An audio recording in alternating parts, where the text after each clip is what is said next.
Bien, mis hermanos, buenos días a todos. Qué bueno que ya estamos una gran mayoría.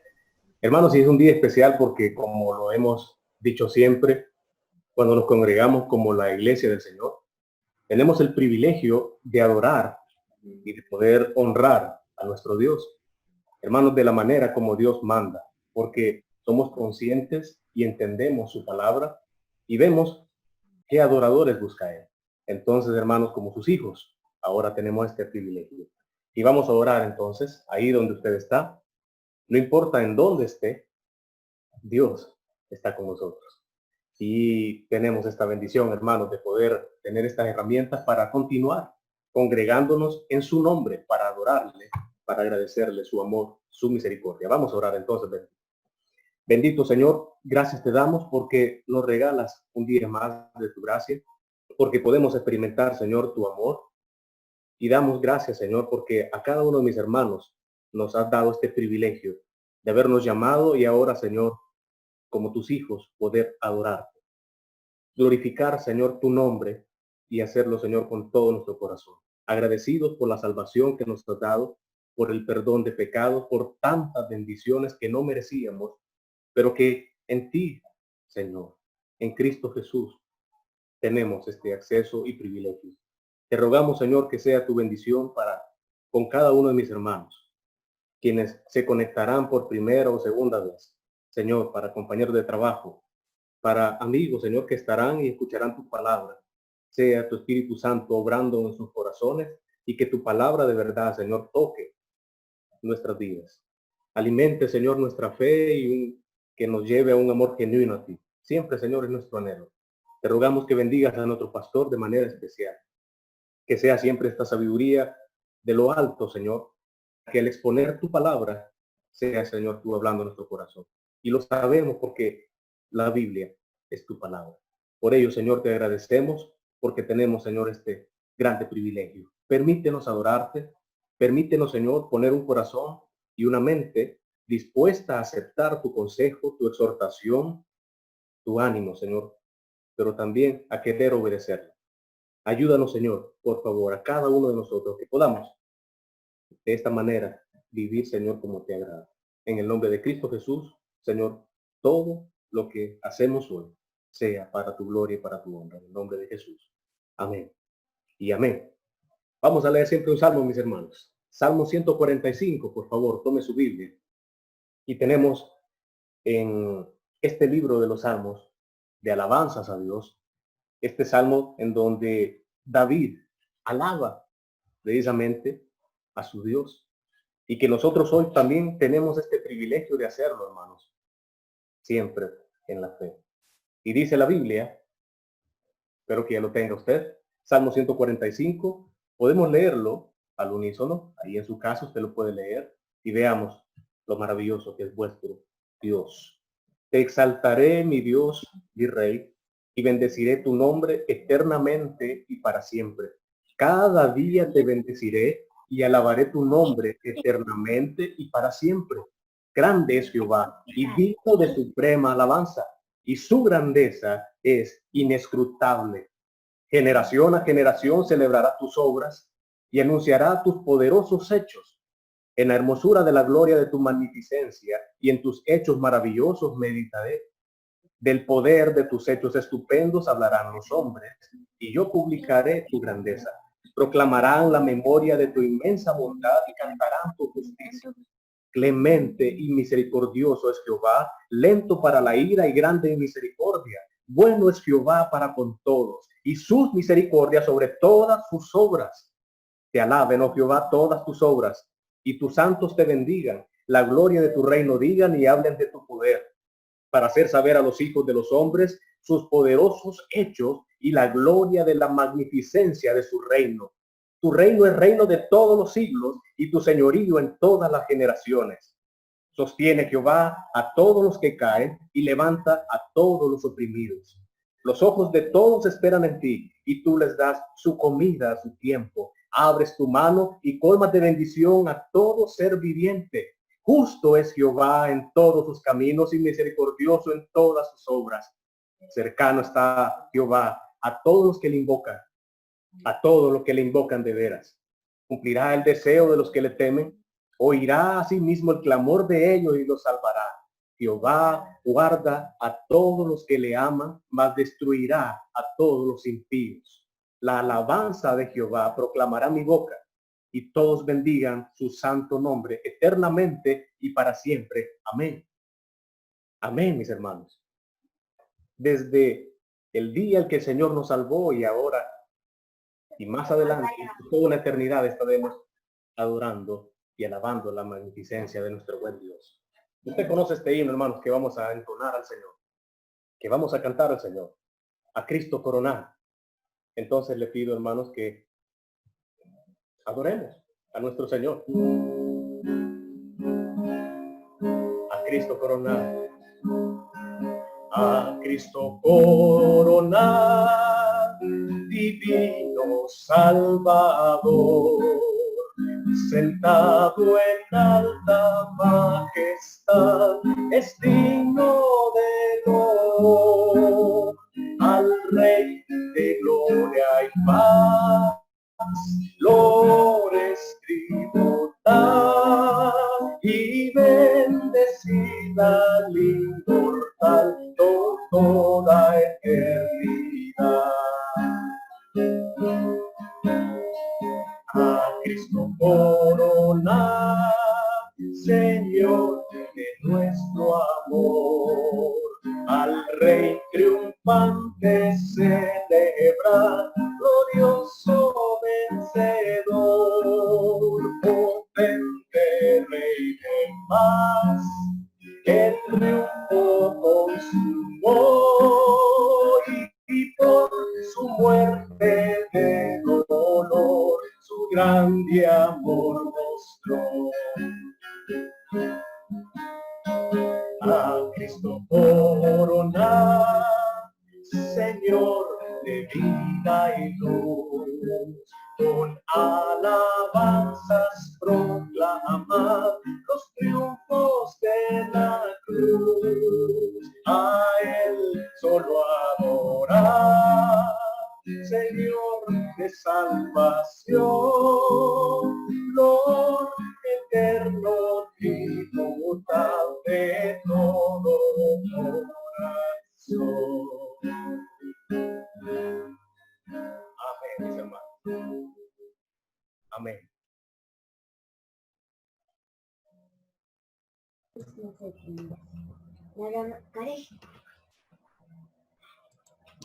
Amén. Gloria al Señor, hermanos. Vamos a orar. Muy buenos días, hermanos, amados, hermanas, amigos, parientes que están conectados con nosotros. Le damos gracias por permitirnos entrar allí en su hogar y poder exponer la palabra de Dios. Me da mucha alegría estar nuevamente con ustedes, amados hermanos, a través de este medio para exponer la bendita palabra de Dios. Le pido por favor que elevemos una plegaria de agradecimiento y dirección al único que es digno de todo honor, honra y gloria, a nuestro gran Dios.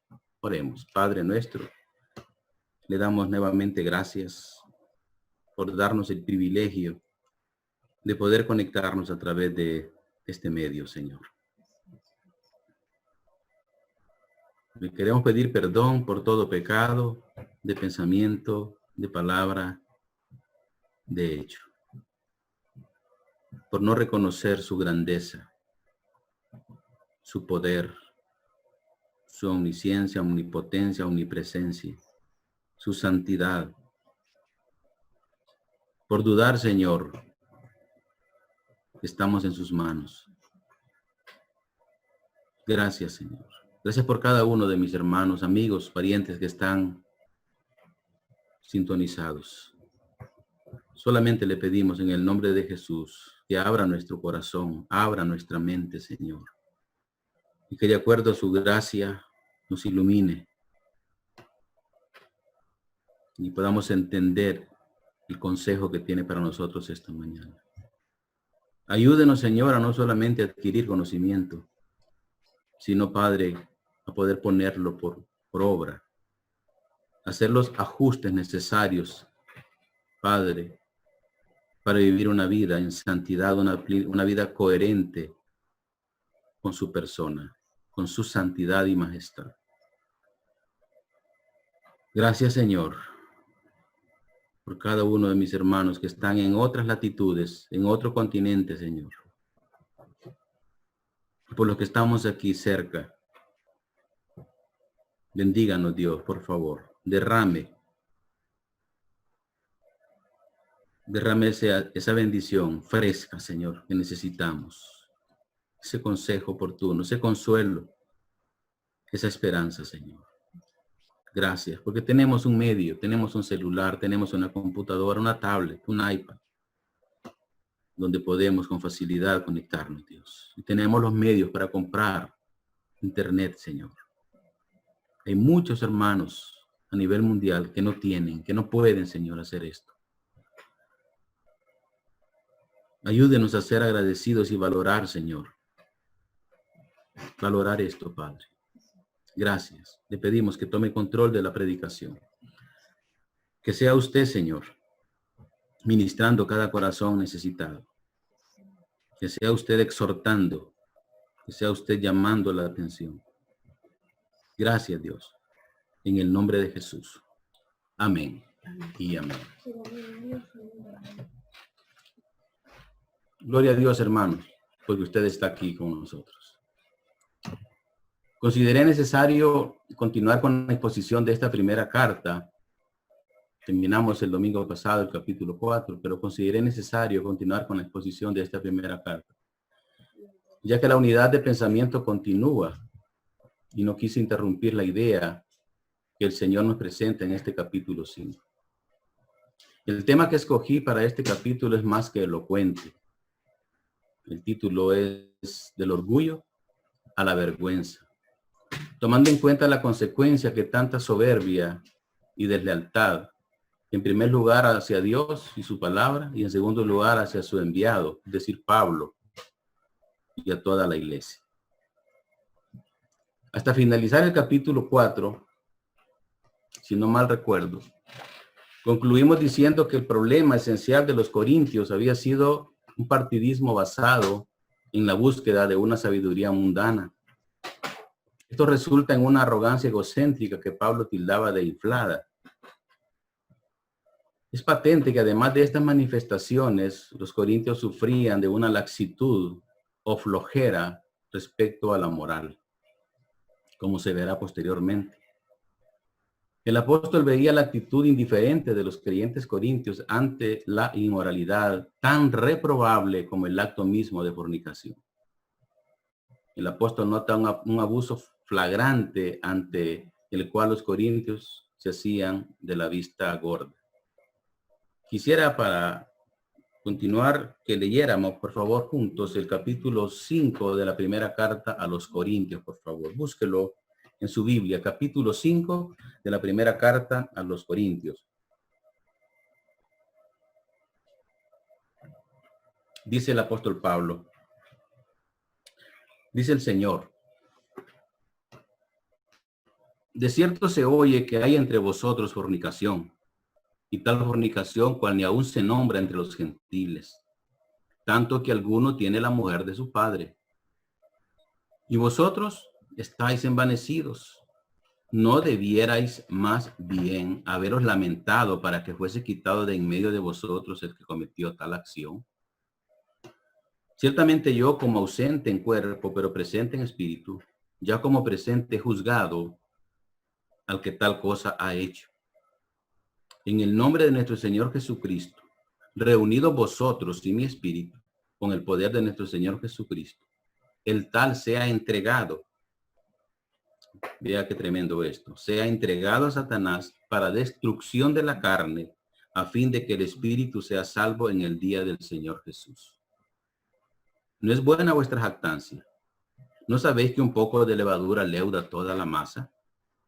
Limpiaos pues de la vieja levadura para que seáis nueva masa, sin levadura como sois. Porque nuestra Pascua, que es Cristo, ya fue sacrificada por nosotros. Así que celebremos la fiesta, no con la vieja levadura, ni con la levadura de malicia y de maldad, sino con panes sin levadura de sinceridad y de verdad. Os he escrito por carta que no os juntéis con los fornicarios. No absolutamente con los fornicarios de este mundo, o con los avaros, o con los ladrones, o con los idólatras, pues en tal caso sería necesario salir del mundo. Más bien os escribí para que no os juntéis con ninguno que llamándose hermano fuere fornicario, o avaro, o idólatra, o maldiciente, o borracho, o ladrón, con el tal ni aun comáis. Porque, ¿qué razón tendría yo para juzgar a los que están fuera? ¿No juzgáis vosotros a los que están dentro? Porque a los que están fuera, Dios juzgará. Quitad pues a ese perverso de entre vosotros. El espíritu festivo, hermanos, y la falta de noción de la libertad cristiana parecen haber salvado al hechor de la censura que menciona este capítulo 5. Sin duda es penoso que a veces los paganos o impíos no hagan estas cosas. Es penoso que los que profesan el evangelio cometan delitos de los cuales se avergonzarían aún estos hombres, estos paganos y estos impíos. El orgullo espiritual y las falsas doctrinas tienden a introducir y a diseminar tales escándalos. Cuán temibles son los efectos del pecado, hermanos. El diablo reina donde Cristo es ignorado. El hombre está en el reino y bajo el poder de Satanás cuando en el trono no está Cristo. Aunque su hipocresía podría engañarnos. El mal ejemplo de un hombre influyente, como la figura de un pastor, maestro o evangelista, es muy dañino. Se disemina por todas partes. No cabe duda que los principios y ejemplos corruptos dañan a toda la iglesia si no se corrigen. Los creyentes deben tener nuevos corazones y llevar vidas nuevas. La conversión corriente de ellos y sus obras religiosas deben ser santas.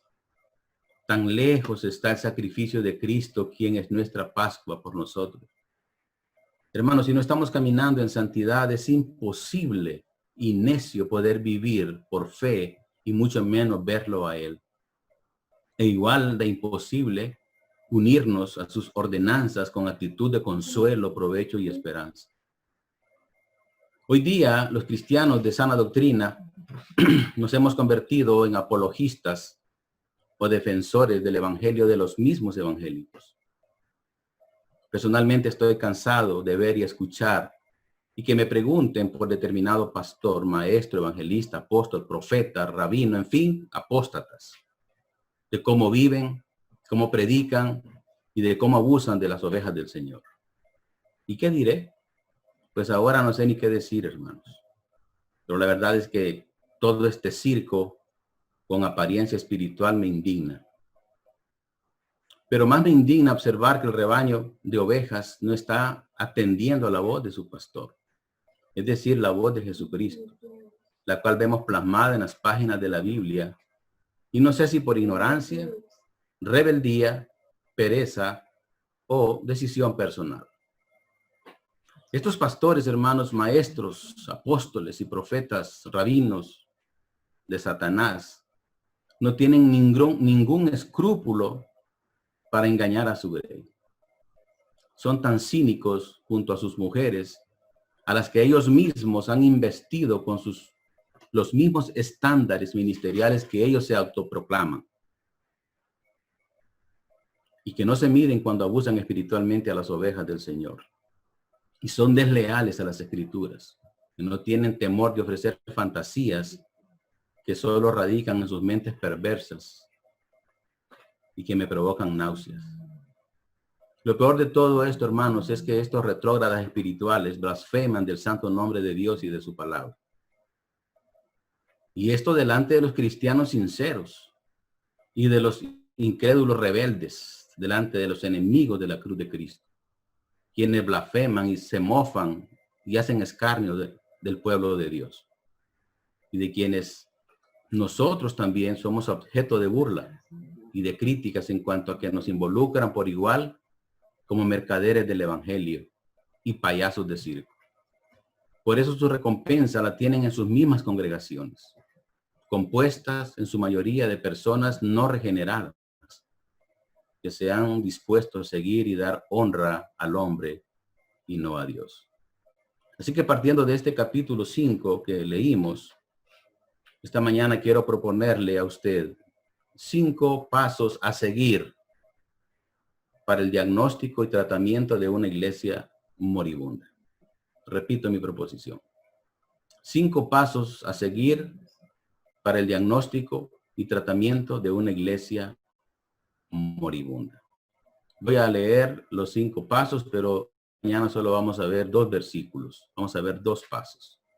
¿En qué consiste el primer paso? Bien, el primer paso consiste en detectar la extensión y gravedad del pecado. Versículo 1. Número 2. Señalar el pecado de omisión y tolerancia a él. Versículo 2. Número 3. Ejecutar la disciplina de acuerdo a los hechos. Versículos del 3 al 5. Número 4. Reprender la indiferencia hacia el pecado. Versículos del 6 al 8. Y número 5. Recomendar el tratamiento preventivo. Versículos del 9 al 13. Como le dije, esta mañana vamos a ver estos 2 primeros versículos. El versículo 1 y 2. Entonces, el primer paso consiste, hermanos, en detectar la extensión y gravedad del pecado. Y si usted me acompaña a leer, por favor, ahí en la Biblia, en el versículo 1 de este capítulo 5, yo voy a tratar de leerlo en 3 versiones. Voy a leerlo en la Reina Valera que tiene usted en su mano, lo voy a leer en la Palabra de Dios para Todos y lo voy a leer en la versión moderna. Dice la versión Reina Valera: de cierto se oye que hay entre vosotros fornicación, y tal fornicación cual ni aún se nombra entre los gentiles, tanto que alguno tiene la mujer de su padre. Se dice que, en la versión Reina Valera, la otra versión dice, se dice que entre ustedes hay un pecado sexual tan grande que ni siquiera lo cometen los que no conocen a Dios. Dicen que uno de ustedes tiene como mujer a la esposa de su propio padre, dice la Palabra de Dios para Todos. Y la versión moderna dice, por todas partes se dice que hay fornicación entre vosotros. Y tal fornicación como ni aún entre los gentiles se halla, a saber, el que tenga uno la mujer de su padre. Hermanos, por contexto sabemos que la primera noticia que el apóstol Pablo recibió de esta iglesia de Corinto fue las contiendas o divisiones que existían en ellas allí en 1 Corintios 1:11. ¿Se acuerda usted? Dice Pablo, porque he sido informado acerca de vosotros, hermanos míos, por lo de Cloé, que hay entre vosotros contiendas. Y sabemos que este hecho simplemente de las contiendas, de las divisiones, le causó mucho dolor al apóstol, a tal grado que ocupó los primeros 4 capítulos de esta primera carta para tratar este asunto. Pero ahora se enfrenta a algo que va más allá de la vida de iglesia, algo que ha traspasado las paredes de esta congregación y que ya es de dominio público. Veamos en esta primera cláusula la expansión y gravedad del pecado. ¿Hasta dónde se ha ramificado toda esta información desagradable? ¿Cómo pudo Pablo detectar todo este mal? Bueno, hermanos, en primer lugar, prestando atención a los síntomas. Veamos el fundamento de Pablo al tratar con ellos. Y dice el versículo 1a. De cierto se oye que hay entre vosotros fornicación. O mejor dicho, de hecho se informa. La primera palabra que aparece en el texto griego, hermanos, es olos. Y este es un adverbio que significa de hecho, o en general, o del todo. Pero este hecho representa el primer síntoma de la enfermedad. O sea, que comunicaba la idea de cabalidad más que de universalidad. Significa que se ha relatado toda la historia. Y Pablo expresa maravilla de que semejante cosa existía a tal grado en la iglesia. Hermano, no fue un simple rumor, sino un hecho bien establecido. La idea de esta frase la traduce gramaticalmente en voz pasiva a T. Robertson. Y él dice, es oída de vosotros fornicación, o está siendo oído de vosotros fornicación. Lo que quiere decir a todas luces es que esta iglesia de Cristo no estaba obedeciendo los mandatos de Dios y estaba dejando que la cultura reinante de ese tiempo le guiara en vez de poner en práctica el evangelio de Cristo. Cuando hablamos de voz pasiva es que ellos ejecutaron la acción y ellos mismos también la recibieron. Y contra eso es que está luchando la iglesia hoy, contra eso es que estamos luchando nosotros. Estaban igual que hoy día, teniendo comunión y participando en las obras infructuosas de las tinieblas, aun cuando el Señor se los prohibió y lo prohíbe ahora, según lo señala Efesios capítulo 5, versículo del 3 al 13. Por favor, véalo conmigo. Yo voy a siempre a leerlo en esta traducción, pero véalo ahí en su Biblia, por favor, mientras me tomo un sorbo de té.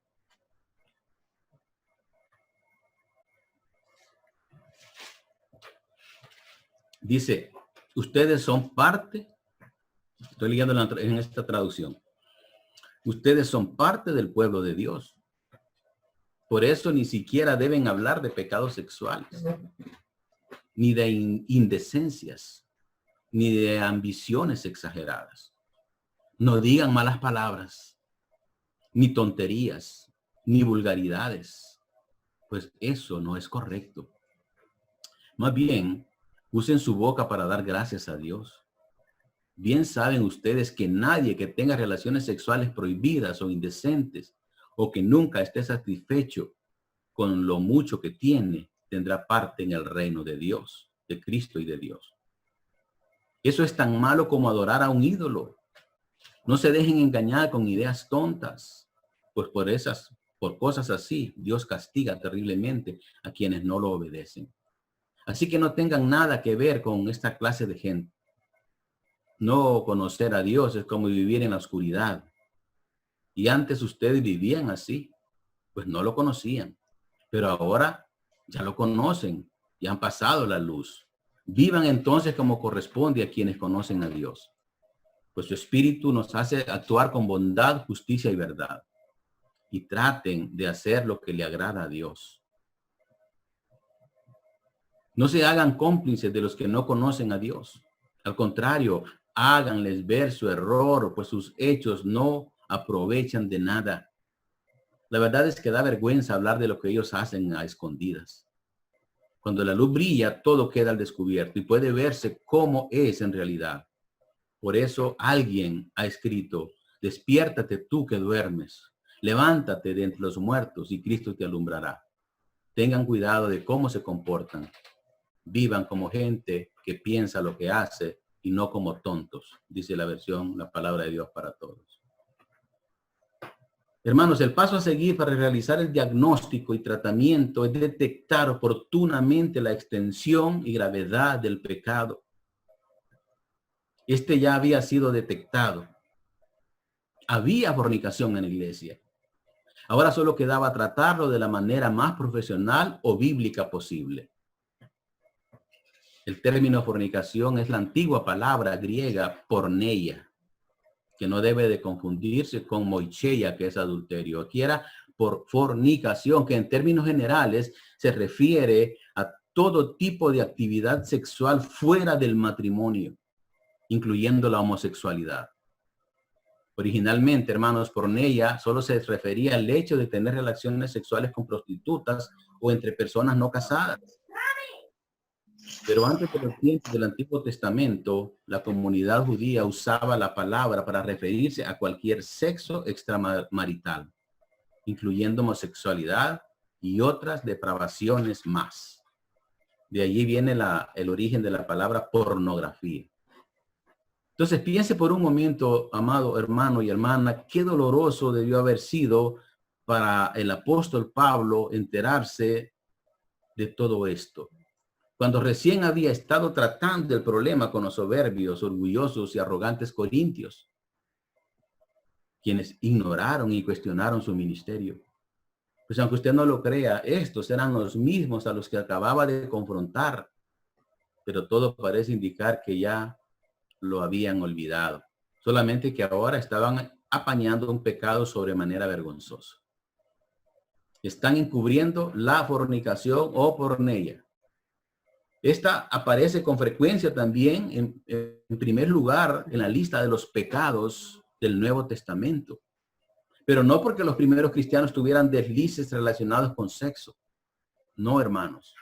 En vez de eso, es porque el área del sexo era uno de los lugares más dramáticos donde la ética de la cultura griega chocaba con la idea de Jesús.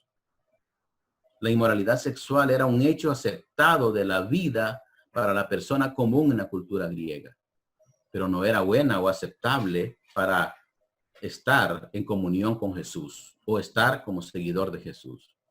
Así que Pablo tiene que hacerle frente a esta situación en vista de la indiferencia de la iglesia. Me parece oírle decir, está siendo oído de vosotros fornicación, a tal grado que alguno que dice tiene la mujer de su padre. Ve hasta dónde había llegado esto. Mira el versículo 5. De cierto se oye que hay entre vosotros fornicación, y tal fornicación cual ni aún se nombra entre los gentiles, tanto que alguno tiene la mujer de su padre. Aparentemente, hermanos, alguien había estado teniendo una continua relación sexual, viviendo juntos con su madrastra, es decir, la esposa de su padre. Aparentemente, la mujer involucrada probablemente no era cristiana, pues no se es señalada aquí. Y este verbo tener, tenemos que definirlo como un eufemismo para una continua relación sexual, no solo para un capricho pasajero o un encuentro casual. Eufemismo, hermano, es una palabra o expresión más grave o decorosa que se sustituye con otra considerada como tabú. Por ejemplo, encontramos en la Biblia cuando, ¿se acuerda? Cuando aquellos hombres fueron a avisarle a Jesús de que Lázaro había muerto. Y Jesús dice, no, no ha muerto, solamente duerme. O sea, estaba muerto, pero el eufemismo es la palabra duerme. ¿Para qué? Para no hacer tan dramática la escena. Eso es lo que está utilizando aquí el escritor, este verbo, tener, es un eufemismo. ¿Por qué? Lo que estaba sucediendo es que no fue una relación simplemente casual, sino que estaban viviendo juntos. Esa relación era prohibida por Dios y por la iglesia. Y lo más vergonzoso y vil, hermanos, de ese acto, dice Pablo, era que los síntomas eran evidentes. El primero consistía en que ya había llegado a él la confirmación del pecado. Es decir, había fornicación. Ahora se amplía un poco más e involucra a más personas, ya que dice el versículo siguiente, el inciso B dice, y tal fornicación cual aún ni se nombra entre los gentiles. Tanto que alguno tiene la mujer de su padre. Hermano, Pablo entendió que este tipo de relación incestuosa sería considerada tabú incluso entre los paganos de su cultura. Sin embargo, los cristianos corintios parecían aceptar esta conducta. El escritor antiguo estadista romano Cicerón dijo, este tipo de incesto era un crimen increíble y prácticamente desconocido. Verdaderamente, dice, no era ni aún nombrado entre los gentiles. Y qué vergüenza, hermano, para los cristianos corintios que escudriñaban las escrituras. Debió haber sido suficiente para ellos saber que esto era declarado pecado en el Antiguo Testamento. Y de igual manera nefasto para algunos paganos brillantes como Cicerón. Según los siguientes versos, Dios prohíbe este pecado. Y en uno declara maldito al practicante. pero todo parece indicar que ellos decidieron ignorarlo. Vea lo que dice Levítico 18:8, por favor. Busque Levítico 18:8.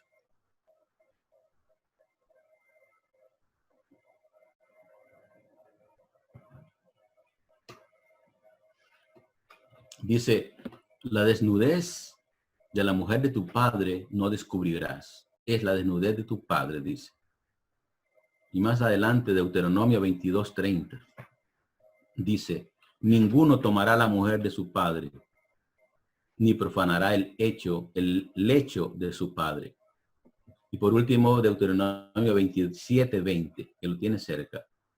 Aquí donde Dios profiere una maldición y dice, maldito el que se acostare con la mujer de su padre, por cuanto descubrió el regazo de su padre, y dirá todo el pueblo, amén. Hermanos, debería haber sido suficiente y humillante para estos impenitentes corintios que la cultura pagana en sí lo consideraba pecado, pero ellos no parecían molestos del todo. Hermanos, usted bien sabe que lo mismo está pasando en algunas de nuestras congregaciones. Muchos pastores con 2, 3 y hasta 4 divorcios están dirigiendo congregaciones. Y miembros en plena práctica de fornicación o adulterio continúan llamándose cristianos. ¿Y qué decir de la cultura de algunos jóvenes, quienes se denominan amigos con derecho? Solamente que esa amistad y ese derecho los lleva a practicar relaciones sexuales. Pero ahí los tenemos, enseñando a niños en la escuela dominical.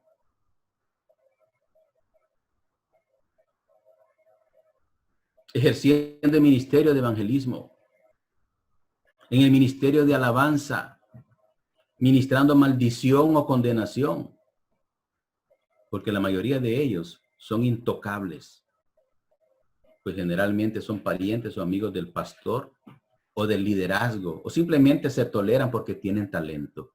Habráse visto, hermanos. Hermanos, no se trata de ser fariseos ni de convertirnos en jueces.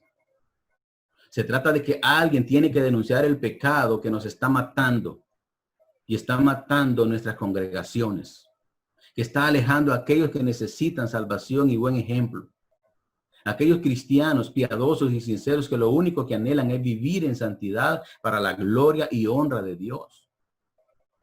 Aunque usted no lo crea, he dialogado con pastores que evidencian estar volcados a la política vernácula o nacional, y que dejan ver sus comentarios parciales y ofensivos en contra de los opositores en las redes sociales, o en su defecto dan un me gusta o like a publicaciones que ofenden la vida en el espíritu. Y he tenido que exhortarles y reprenderles, pero se han molestado, justificando sus acciones sin fundamento bíblico.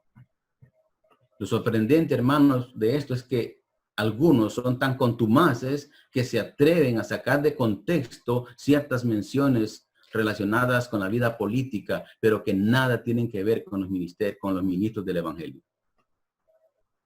Se olvidaron que nosotros somos la luz del mundo, que somos la sal de la tierra, que Dios nos salvó con el propósito de ser portadores de las buenas nuevas de salvación y no a servir de parlante a quienes se proclaman enemigos de la cruz de Cristo. Ninguna relación hay entre la luz y las tinieblas, hermanos.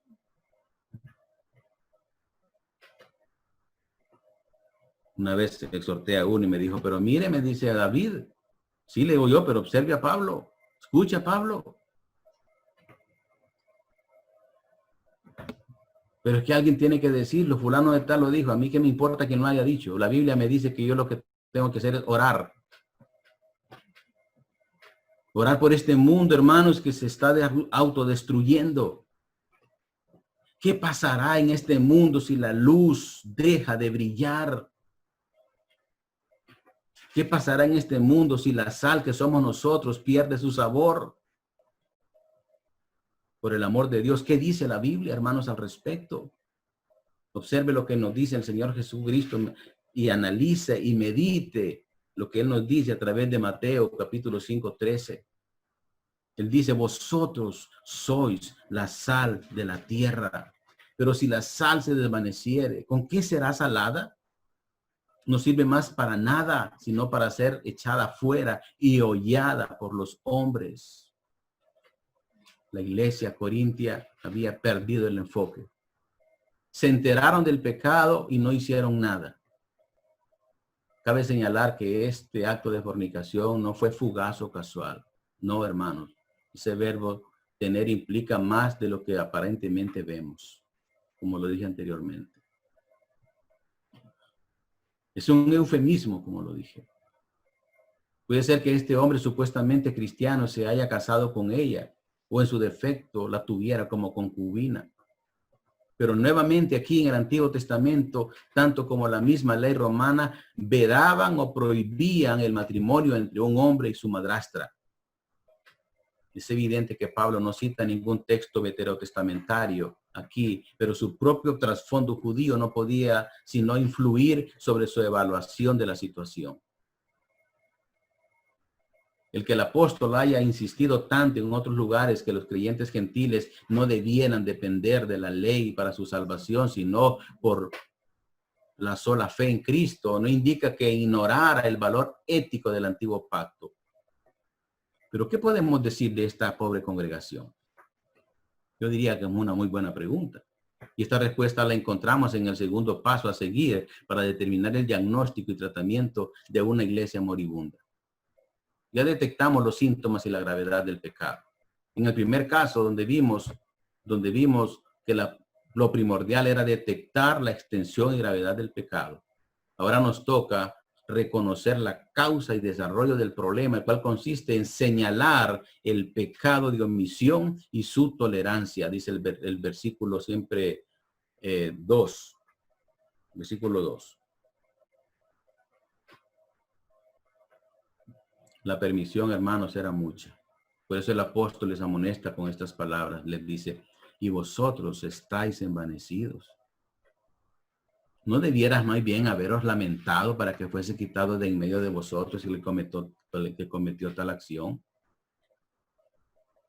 La iglesia no sentía indignación con respecto a ese caso de incesto en la membresía, porque se había vuelto arrogante, permisiva, soberbia y descarada en lo que a la promoción y elección de líderes correspondía. Siempre estaban buscando personas y no siervos. Generalmente buscaban personalidades dadas más bien a la filosofía barata, al poder económico y a la sabiduría humana, que al Evangelio de Cristo. Y en sentirse tan grande, tan rica y fuerte en su conocimiento, como bien se lo dijo sarcásticamente Pablo, ahí en 1 Corintios 4:8, le dice, ya estáis saciados, ya estáis ricos, sin nosotros reináis. Y el versículo 18 les dice, mas algunos están envanecidos como si yo nunca hubiese de ir a vosotros.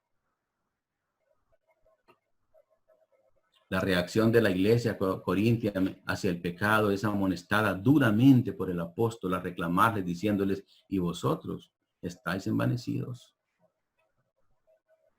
Esto no tiene más que un nombre, hermanos, el cual es contribución directa de Satanás. Y es que esta iglesia abrazaba, y esto en un muy buen español, ¿sabe qué era lo que estaba abrazando? Abrazaba el orgullo barato. Previamente en esta carta Pablo ha estado tratando principalmente con los problemas mentales. Es decir, estos corintios estaban levitando en su propia mente respecto a sus ideas equivocadas acerca del poder y obra de Dios y sus siervos. Están como muchos estudiantes que observamos nosotros allá en CEPE. No ponen el pie sobre la tierra, andan flotando. Solo aprendieron a decir agapei en griego y ya creen que son eruditos. Pobrecitos de sus pastores. La palabra dice, no un neófito, no sea que envaneciendo se caiga en lazo del diablo. Así estaban estos corintios, hermano. Estaban saturados, estaban llenos, estaban invadidos de la cultura griega. Había mucha gente brillante y se creían que ya habían alcanzado todo. Estaban levitando en su propia mente respecto a sus ideas equivocadas acerca del poder y la obra de Dios y de sus siervos. Ahora Pablo está comenzando a tratar con sus problemas morales. Pero ambos están conectados, ya que sus problemas morales vienen porque ellos están pensando correctamente acerca de Dios y de su mundo, acerca de ese mundo. Es decir, su teología con relación al pecado y al hombre es errónea. Podríamos decir en un lenguaje teológico, su armateología y su antropología estaba totalmente errónea. Siempre estaban buscando cómo justificar y cristianizar su pecado. Y esta condición carnal no permitía que ellos lamentaran que uno de sus miembros trajera tan grande mancha sobre la iglesia. Es casi inhumano pensar que los corintios en realidad estuvieran envanecidos en cuanto a tener a un miembro tan corrupto, como si justificaran el incesto mismo. Pero la verdad, hermanos, es que cuando la iglesia y sus miembros no son radicales en cuanto al estudio y aplicación de las escrituras, entonces abrazan prácticas y pensamientos del mundo que resultan perjudiciales. Es fácil relativizar el pecado y aún buscarle respaldo bíblico. En eso estamos nosotros hoy.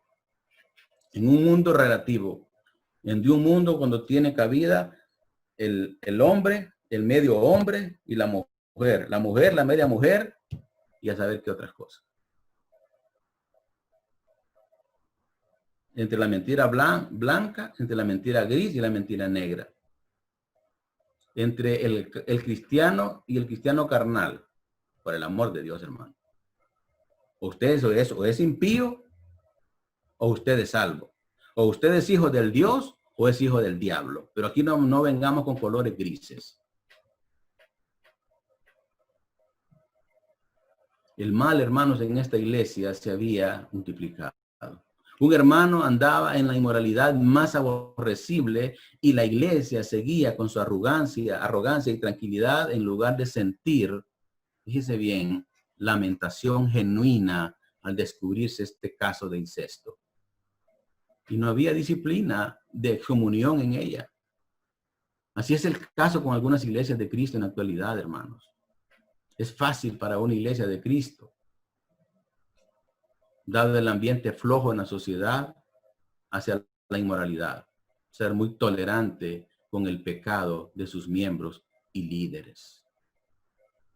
Y por eso Pablo les dice que ustedes están envanecidos. Siempre ocurre que a la iglesia hay que dejarle a una persona la responsabilidad de poder ejercer la disciplina. Es toda la iglesia que tiene que involucrarse.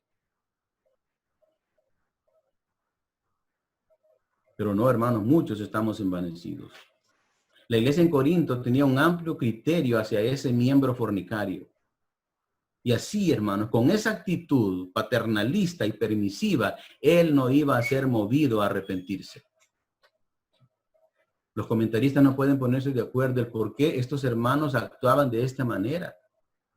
El por qué estaban tan envanecidos con este pecado y con este hombre, con este varón. Pareciera que este hombre o tenía un alto cargo en la iglesia o pertenecía a la clase alta y respetada de la sociedad.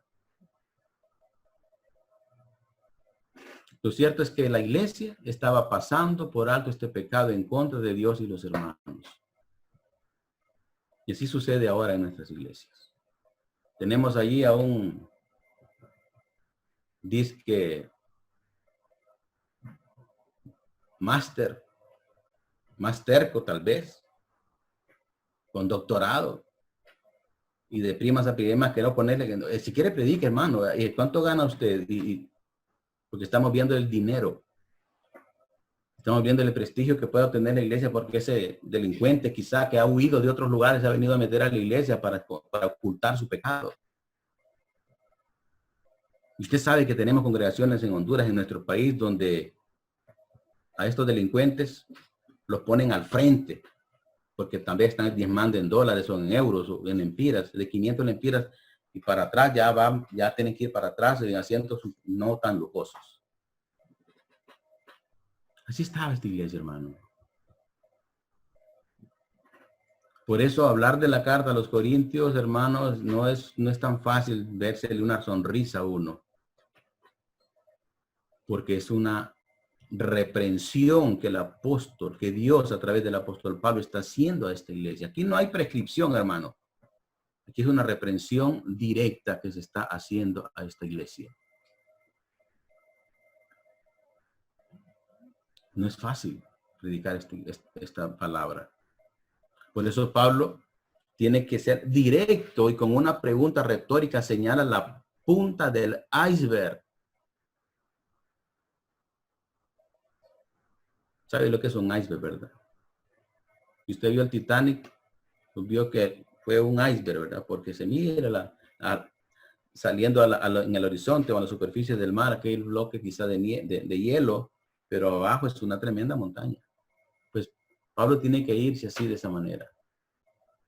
Ya señalé el primer pecado de omisión. Y es que el que tiene que ver, y es el que tiene que ver con el orgullo barato. Ahora señalaré el segundo pecado de omisión, el cual tiene que ver con la indiferencia. Mire lo que dice ahí el versículo 2b. ¿No debierais más bien haberos lamentado? Tan malo como era el pecado en sí, que Pablo estaba más preocupado porque los cristianos en Corinto parecían tomar el pecado a la ligera.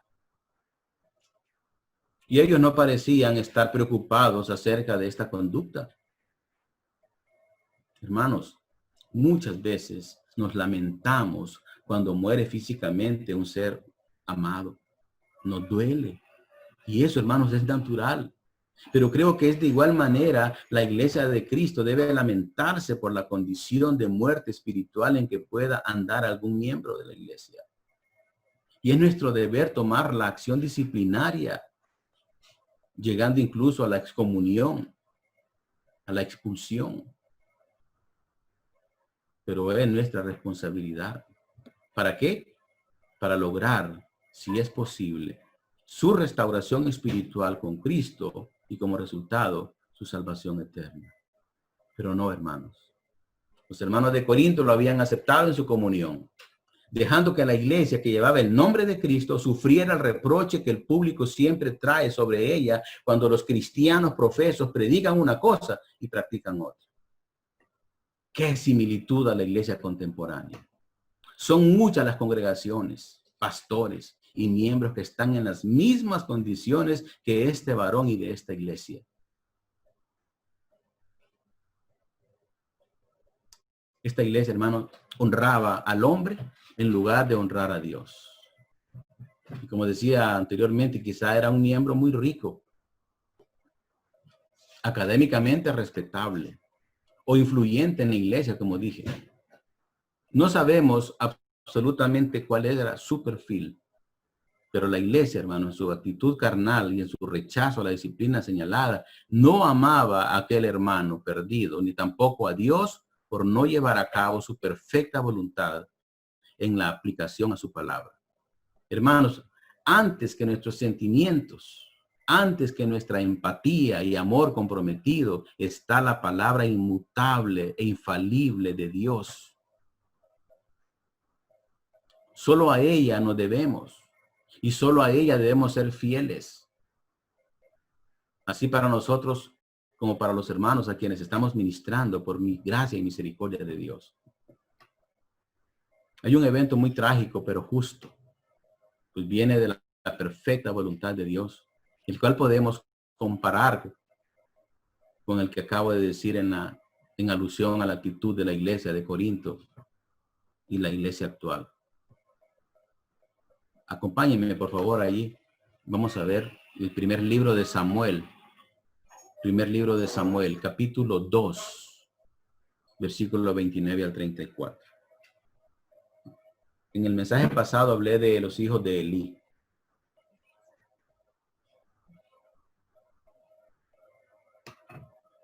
Pues voy a continuar con esto. Recuerda que hablamos de la crianza de los hijos. Pero vea lo que está pasando.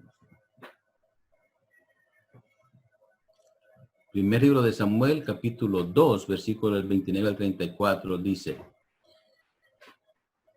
¿por qué no das importancia a los sacrificios y ofrendas que mandé presentar en mi santuario? Le está diciendo Dios a Elí. Tú le das más importancia a tus hijos que a mí. Ellos están cada día más gordos porque se quedan con lo mejor de las ofrendas que el pueblo me trae. Yo les había prometido a tu familia y a tus antepasados que siempre serían mis sacerdotes. Pero ya no será así. Yo aprecio a los que me aprecian, pero desprecio a los que me desprecian. Viene el día en que toda tu familia perderá importancia. Ninguno de tus hijos llegará viejo. Los pocos que queden como sacerdotes te harán sufrir mucho y también morirán jóvenes. Y tú serás testigo del bien que haré a mi pueblo, para que sepas que todo esto sucederá tal como lo he dicho. Te daré una señal. Tus dos hijos, Ofni y Fines, morirán el mismo día. ¿Y quién recuerda a Elí? ¿Se acuerda quién fue Elí? Elí fue prácticamente el tutor de uno de los más grandes profetas que han existido en el Antiguo Testamento, Samuel. Ya ciego Elí, Ana le lleva a Samuel. Y Samuel empezó a escuchar la voz de Dios, pero no entendía. Y dice Elí: ya sé quién es que te está hablando, Samuel. No es nada más que Dios. Así que la próxima vez que te hable, dile: habla, que tu siervo escucha. Y Dios comenzó a hablar con Samuel. Ese sacerdote que estaba allí era Elí. Pero dice la escritura que Elí nunca estorbó a sus hijos. Le dio mucha libertad, la convirtió en libertinaje. Y estos muchachos, hermanos, tuvieron el descaro. Yo no sé hasta dónde llegó su pecado. Lo que sí sabemos es que dicen que se ponía en las puertas del templo a estar abrazando, a saber que cuántas cosas hacía con mujeres. Y Dios le dijo a Elí: Elí, tú no has estorbado a tus hijos. Tú no los has estorbado. Entonces yo me voy a encargar de ellos. ¿Y qué sucedió? Pues ya miramos en la historia. Elí era un juez, hermanos, y sumo sacerdote de Israel, en Silo, en una vivienda junto al tabernáculo. Allí estaba David, allí en primer libro de Samuel, capítulo 1 hasta el 4, y luego el capítulo 14, 3 lo menciona. Primer libro de Reyes, 2:27 también. La conducta de los hijos de Elí, Fines y Ofni, en el oficio sacerdotal le causó dolor en sus últimos años. Elí les advirtió y razonó con ellos acerca de sus costumbres vergonzosas, pero no los reprendió ni los restringió. Y eso lo deja claro primer libro de Samuel, capítulo 2:23. Y aunque era un hombre bueno, Elí era débil e indeciso. Entonces, cuando el mensajero llegó con la noticia de la muerte de sus hijos y la captura del arca, Elí se cayó de su silla y murió de fractura del cuello. Y no vamos a comparar nosotros a Elí con un impío de esos impenitentes, rebeldes que tenemos en algunas iglesias. Pero ¿qué sucedió? Dios le dijo: tú no hiciste nada, Elí. Muchas veces así nos llama el Señor a nosotros. A través de esta palabra Dios está exhortándonos a nosotros. Estás viendo que tu hermano va para el abismo y no le estás diciendo nada. Si se va a enojar, déjalo que se enoje, pero va a llegar. Yo tengo testimonio de un hermano a que quiero y amo mucho, compañero mío. Y él me decía, porque yo le decía: mira, el problema tuyo, ¿sabes cuál es? Que te fascina meterte en medio de las patas de los caballos y después no poder salir. Yo sé que me está escuchando. Y ahora le molestaba, ya, qué mal me caía cuando me decías eso. Sí, pero ahora él agradece.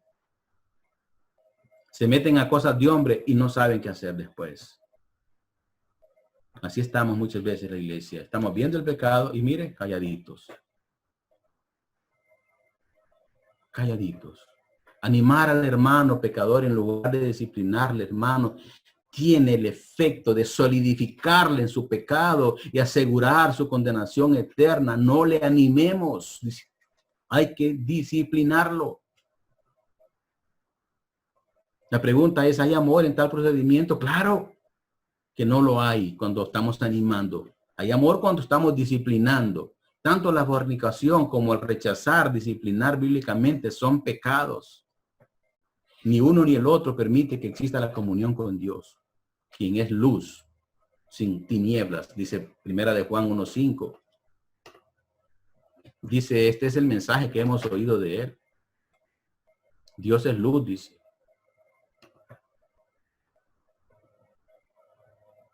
Y os anunciamos, Dios es luz y no hay ninguna tinieblas en él.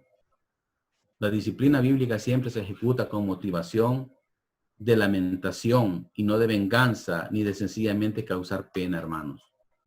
Con todo y que nos duela, hay que quitar de en medio. Pablo dijo, hay que quitar a ese perverso, dice en el versículo 13 de este capítulo 5.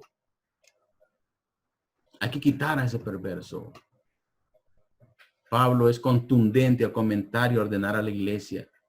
Le dice, si vosotros estáis envanecidos, ¿no debieras más bien de haberos lamentado? A través de estos dos primeros pasos a seguir para el diagnóstico y tratamiento de una iglesia moribunda, hermanos, lo que tenemos que hacer ahora es hacer los señalamientos pertinentes, ya no de omisión, sino de tolerancia. Entonces, ¿qué significa? Que debemos de tener responsabilidad. Algo debe hacerse cuando existe algo que esté estropeando el buen testimonio y la vida de la iglesia. Y mucho más si este algo tiene que ver con el pecado. Y Pablo asocia con la pregunta retórica de este inciso el propósito. Le dice, ¿no debierais más bien haberos lamentado? Ahora, ¿para qué? Para que fuese quitado de en medio de vosotros el que cometió tal acción, dice el inciso último de este versículo 2, la parte C. Claramente, hermanos, esta era la solución de Pablo al problema. Sacar a este hombre notoriamente no arrepentido fuera de la protección de la congregación del pueblo de Dios. Sin embargo, los cristianos corintios no estaban haciendo esto. ¿Por qué no cree usted? ¿Por qué permitirse este tipo de cosas? Bueno, posiblemente había muchos que estaban cometiendo pecado a escondidas de los hermanos y no querían ser descubiertos. O simplemente no querían meterse en problemas. Recuerde que Corinto era una ciudad notoriamente orientada a la inmoralidad sexual. Y las religiones paganas no valoraban ni les interesaba la pureza sexual. No olviden su contexto histórico de Corinto, su contexto histórico y cultural. Por ser una ciudad cosmopolita, es cierto que tenía sus ventajas, pero también era un escenario de muchas aberraciones. Así que no era difícil para un Corinto pensar que alguien podría ser religioso y aún seguir actuando de cualquier forma que le placiera cuando se trataba de sexo. Era imposible para él creerlo. La cultura griega decía en realidad, decía esto, tenemos amantes por amor del placer, concubinas para el cuidado diario del cuerpo, pero esposas para que nos traigan hijos legítimos. Vea usted. Y nuestra iglesia, ¿qué es lo que dice? ¿Qué es lo que decimos en nuestra iglesia? Dios odia al pecado, pero ama al pecador. Habráse visto usted semejante herejía. Esta es pura filosofía gandhista o mahatmandista, queriendo acuñar estos dos términos.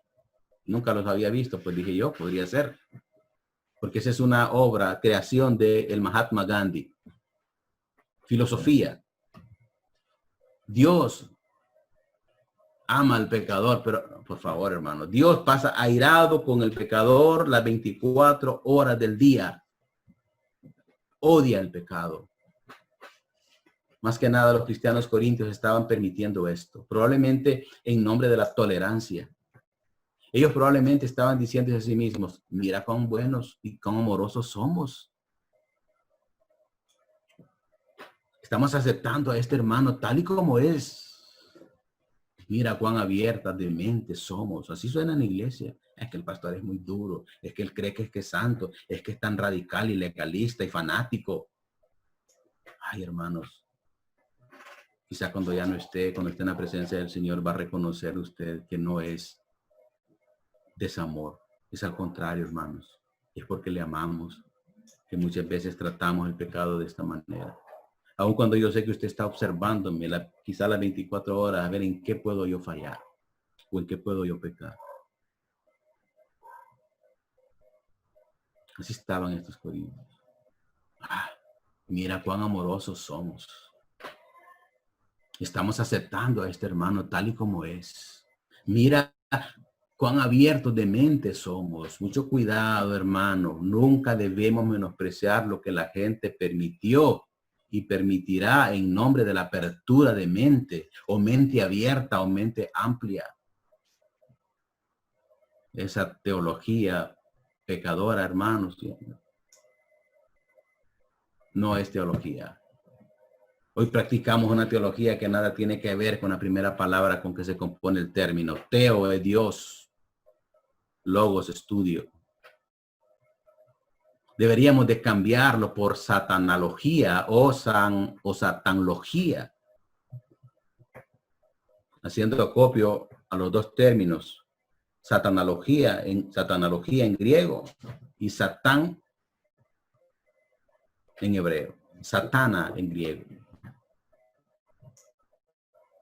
Deberíamos de poner ese nombre.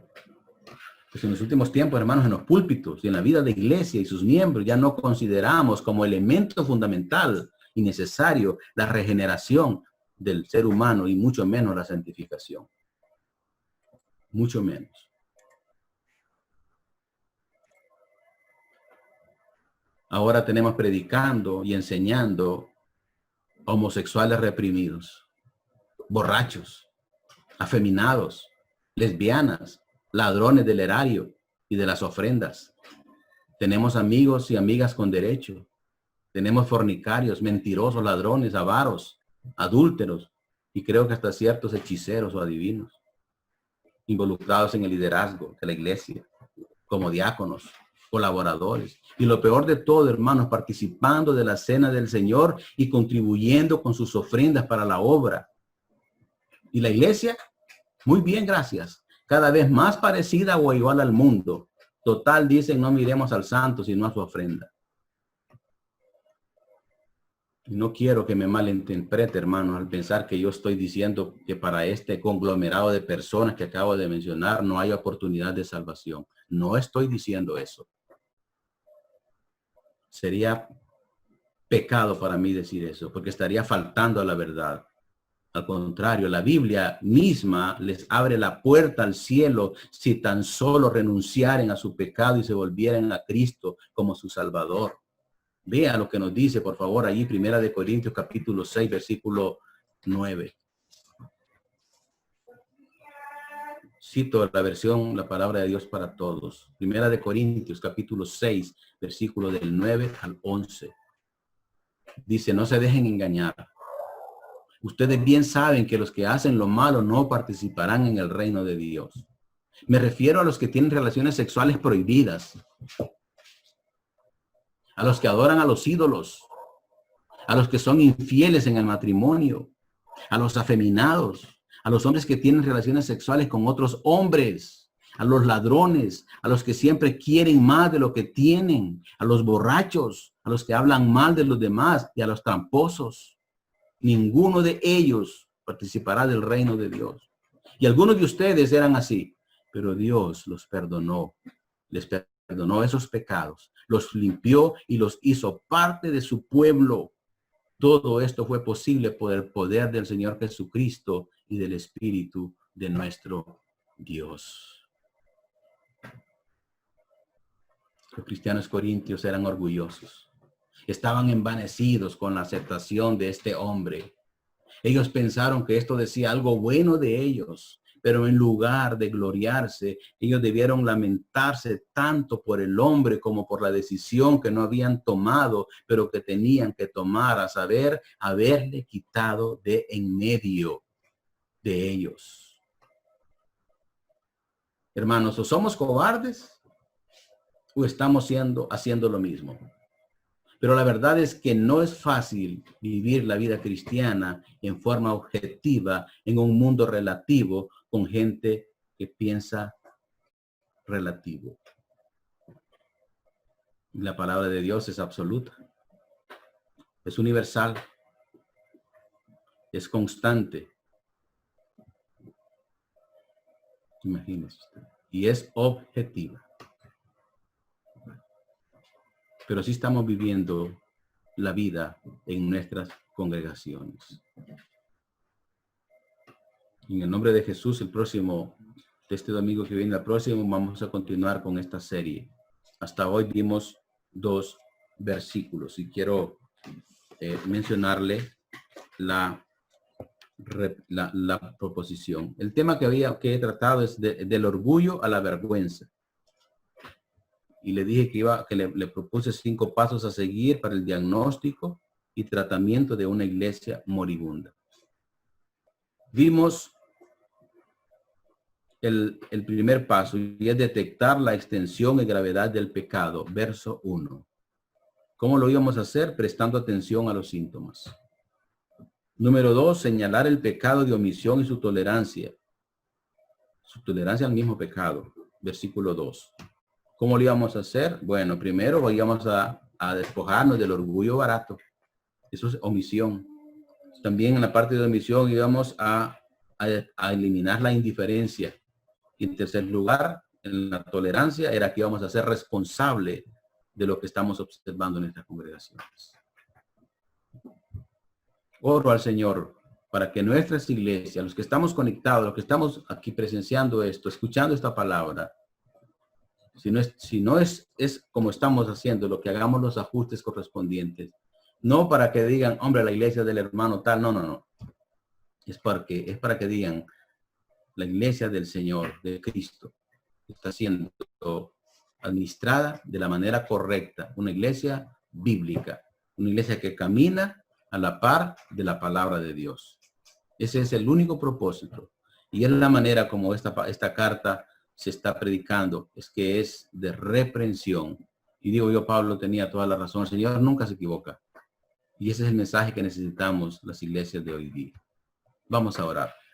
Padre, en el nombre de Jesús, le doy gracias por el honor, por el privilegio y por la responsabilidad que implica exponer su palabra.